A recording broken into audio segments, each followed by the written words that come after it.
Olá, amigos queridos, a paz do Senhor, sejam bem-vindos, bem-vindas à nossa leitura bíblica diária. Hoje eu quero fazer uma leitura bíblica diferente. Eu sempre gravo, o áudio, mas hoje eu quero mostrar o meu rostinho aqui para você e dizer que eu estou muito contente, muito feliz por poder estar lendo a Bíblia juntamente com você. Eu quero que você leia e eu quero que você incentive outras pessoas a ler. Nós temos o testemunho, eu vou esquecer do nome da irmã agora, me perdoe, mas amanhã eu comento o nome dela. Ela está fazendo grupos de leituras na família, vários amigos, eles estão lendo e ouvindo o áudio que nós estamos postando aqui, e um tem animado o outro, e tem sido uma grande bênção para esta irmã. Amanhã eu vou trazer o nome dela certinho, o comentário dela, eu vou postar aqui na imagem desse vídeo para você ver. Tem sido para ela uma grande bênção, que seja para você também. Então não desanime, vai em frente. Para hoje, dia 27 de abril, nós vamos ler os seguintes textos da Palavra de Deus. Juízes capítulo 7, versículo 1 até Juízes capítulo 8, versículo 17. Depois nós vamos a Lucas capítulo 23, versículo 13, até Lucas capítulo 23, versículo 43. Nós leremos também o livro o Salmo de número 97, versículo 1, até o Salmo de número 98, versículo 9. E também leremos Provérbios, capítulo 14, versículos 7 e 8. Esses textos, eles não vão aparecer aqui na tela, porque eu estou falando com você, eles vão aparecer aqui do lado. Observe aqui do ladinho meu, que você vai ver esses textos aparecendo aqui, tá bom? Então, vamos à leitura da Palavra de Deus neste dia. Juízes capítulo 7, versículo 1, deixa eu tomar aqui a minha aguinha, pegue aí também a sua canequinha de água. Sempre que você for ler, tenha água perto, porque seca a língua, facilita para a leitura. Juízes capítulo 7, versículo 1 diz assim: Jeroboal, isto é, Gideão, estávamos lendo a história dele ontem, e ele então sendo escolhido por Deus como um juiz para lutar em favor do povo de Deus. E aqui então nós vamos continuar a história que nós iniciamos ontem. Jeroboal, isto é, Gideão, e todo o seu exército se levantaram de madrugada e acamparam junto à fonte de Arode. Os exércitos de Midian estavam acampados ao norte deles, no vale perto da colina de Moré. O Senhor disse a Gideão: você tem guerreiros demais. Se eu deixar todos vocês lutarem contra os midianitas, Israel se vangloriará diante de mim, dizendo que se libertou por sua própria força. Portanto, diga ao povo: quem estiver com medo e assustado, pode deixar este monte e pode voltar para casa. Corajoso rapaz, hein? 22.000, olha só, homens voltaram para casa, tudo medroso, restando apenas 10.000. Então veja, eram 30.000, 32.000, voltou 22, sobrou 10.000. O Senhor, porém, disse a Gideão: seu exército ainda está grande demais, desça com eles até a fonte, e eu os provarei para determinar quem irá com você e quem não irá. Quando Gideão desceu com os guerreiros até a fonte, o Senhor lhe disse: separe os homens em 2 grupos. Num grupo, coloque todos que bebem água das mãos, lambendo-a como fazem os cães.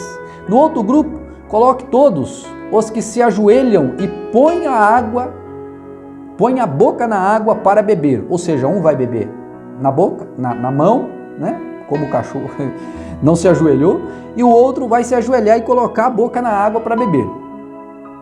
Apenas 300 homens beberam água das mãos, os demais se ajoelharam e puseram a água na boca. O Senhor disse a Gideão: com esses 300 homens eu livrarei Israel e entregarei os midianitas em suas mãos. Mande os demais para casa. Gideão ordenou que recolhessem as provisões, as trombetas de chifres de carneiro dos outros guerreiros, e os mandou para casa, mas manteve consigo os 300 homens. O acampamento midianita ficava à frente de Gideão, descendo o vale. Naquela noite o Senhor disse: levante-se, desçam ao acampamento dos midianitas, pois eu os entreguei em suas mãos. Mas se vocês têm medo de atacá-los, desça até o acampamento com seu servo Purá. Ouça o que os midianitas estão dizendo e você se encherá de coragem e terá ânimo para atacar. Então Gideão e seu servo Purá desceram até os limites do acampamento inimigo. Os exércitos de Midian, de Amaleque e dos povos do leste cobriam o vale como uma nuvem de gafanhotos. Era muita gente. Seus camelos eram tão numerosos como os grãos de areia da praia, impossíveis de contar. Gideão se aproximou no momento exato em que um homem contava um sonho ao seu amigo. O homem disse: tive um sonho no qual um pão de cevada veio rolando para dentro do acampamento midianita. Então bateu numa tenda e ela virou, desmontando-se. O amigo respondeu: o sonho só pode significar uma coisa: a espada de Gideão, filho de Joás, o israelita. Deus entregou todo o exército midianita nas mãos dele. Quando Gideão ouviu o sonho e sua interpretação, prostrou-se em adoração. Voltou para o acampamento de Israel e gritou: levantem-se, o Senhor entregou o exército midianita em suas mãos. Em seguida, dividiu os 300 homens em grupos de 3 e deu em 3 grupos e deu a cada homem uma trombeta e um vaso de barro com uma tocha dentro. Olhem para mim, disse ele, quando chegarmos à beira do acampamento, faça o que eu fizer.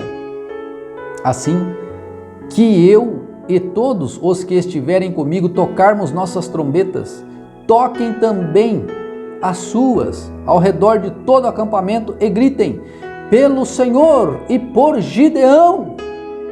Pouco depois da meia-noite e da troca da guarda inimiga, Gideão e seus 100 homens chegaram aos limites do acampamento midianita. De repente tocaram as trombetas e quebraram os vasos. Então os 3 grupos tocaram as trombetas e quebraram os vasos, segurando a tocha na mão esquerda e a trombeta na mão direita. Todos gritaram: a espada pelo Senhor e por Gideão! Cada homem manteve sua posição ao redor do acampamento e viu todos os midianitas correrem de um lado para o outro, gritando apavorado enquanto fugiam. Enquanto os 300 israelitas tocaram as trombetas, o Senhor fez os guerreiros que estavam no acampamento lutarem uns contra os outros com suas espadas. Os que sobreviveram fugiram para lugares distantes como Bet-sita, perto de Zererá, e para a divisa de Abel-Meolá, perto de Tabate. Então Gideão convocou os guerreiros de Naftali, Azer e Manassés, que se juntaram aos demais para perseguir o exército midianita.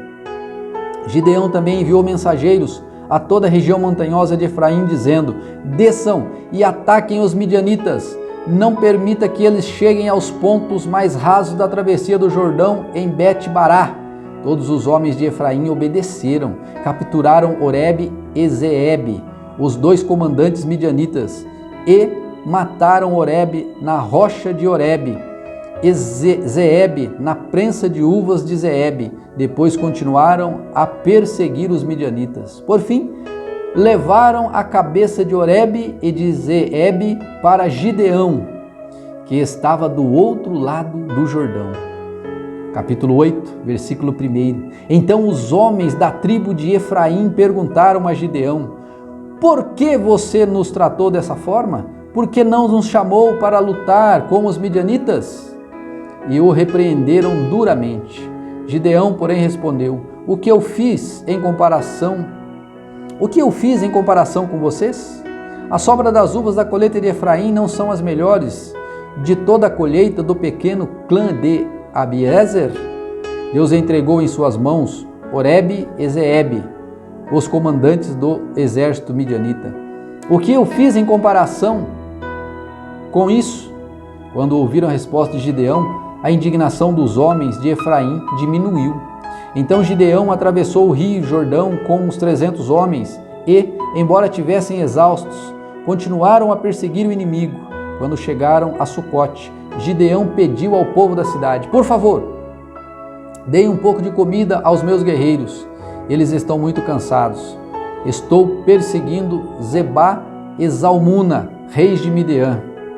Mas os líderes de Sucote responderam: primeiro capture Zeba e Zalmuna, e então daremos comida ao seu exército. Muito bem, disse Gedeão. Depois que o Senhor entregar Zeba e Zalmuna em nossas mãos, voltarei e rasgarei a carne de vocês com espinhos e com espinheiros do deserto. Dali Gedeão subiu a Peniel, onde pediu comida e recebeu a mesma resposta.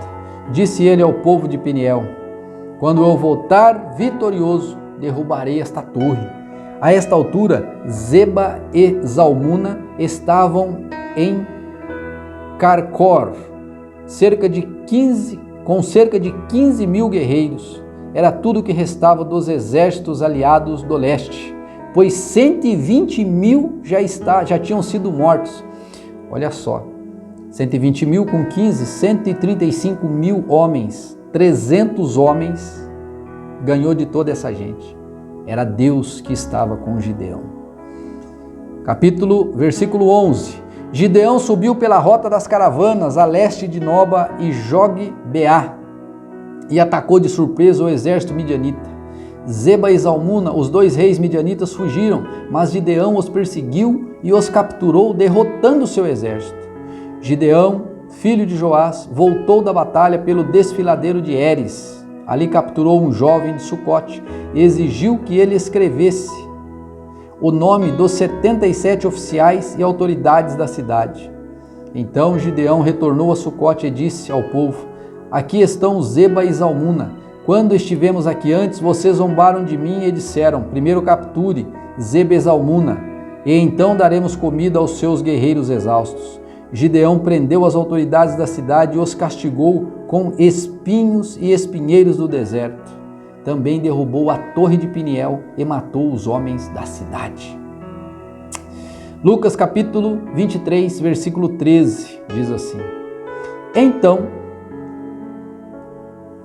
Pilatos reuniu os principais sacerdotes e outros líderes religiosos, juntamente com o povo, e anunciou seu veredito: vocês me trouxeram este homem acusando-o de liderar uma revolta.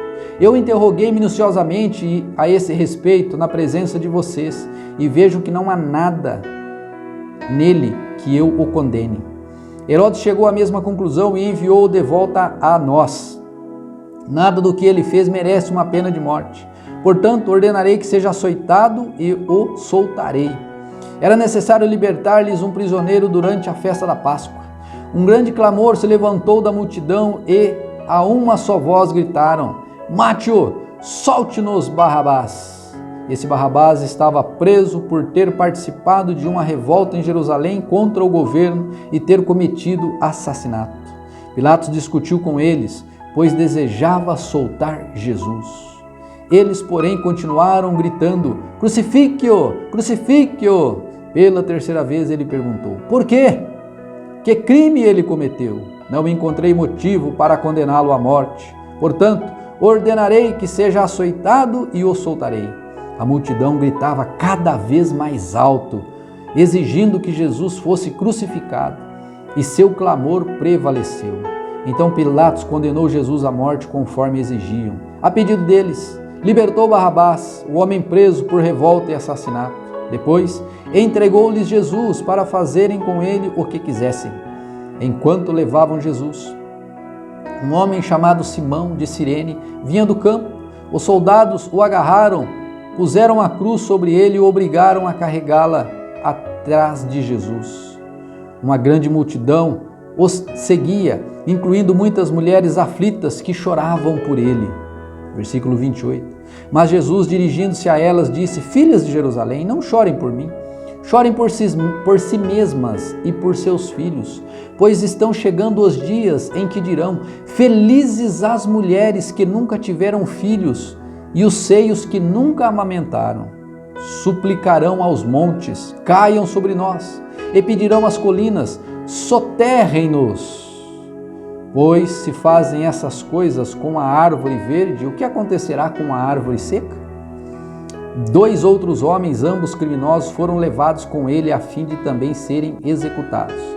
Quando chegaram ao lugar chamado Caveira, o pregaram na cruz, os criminosos também foram crucificados, um à sua direita e o outro à sua esquerda. Jesus disse: Pai, perdoa-lhes, pois não sabem o que fazem. E os soldados tiraram sortes para dividir entre si as roupas de Jesus. A multidão observava e os líderes zombavam. Salvou os outros, salve a si mesmo. Se é o Cristo, o escolhido de Deus, diziam.